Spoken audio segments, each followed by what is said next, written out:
Masayang ipinagdiwang ni Zainab Harake at Ray Parks ang kanilang Pasko kasama ang kanilang mga anak na sina Bia at Lucas.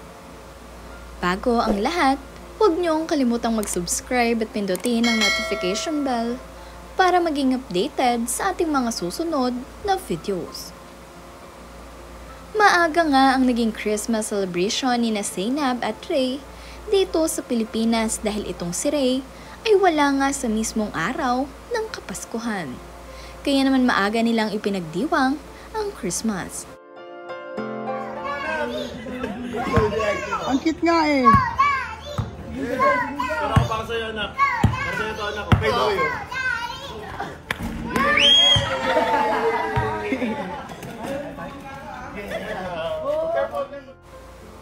Magkakasama nga ang mag-iina na sinalubong ang Christmas Eve kagabi at ibinigay na rin itong si Zainab ang kanyang mga regalo kina Bia at Kuya Lucas.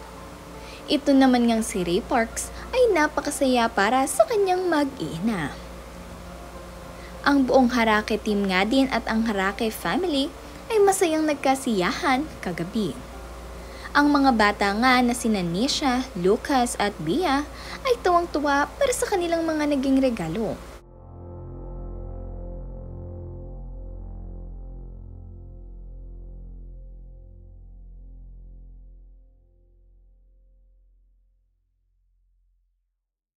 Sa kanila nga ring maagang naging Christmas celebration kasama itong si Ray Parks ay kompleto nga ang magkakapatid na Harake.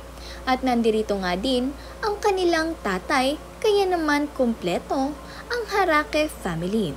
Kaya napakasaya ng kanilang naging advanced Christmas celebration.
Sabi naman nga nitong si Ray Parks sa kanyang post, Christmas enters, streaming lights of joy, ringing bells of hope, and singing carols of forgiveness high up in the bright air.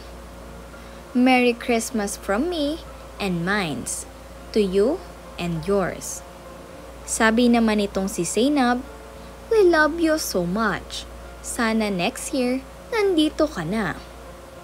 Miss na nga nitong si Zainab Harake ang kanyang partner na si Ray Parks.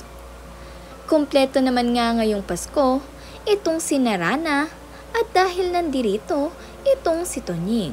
Kaya naman ang saya-saya ng ating baby Nisha.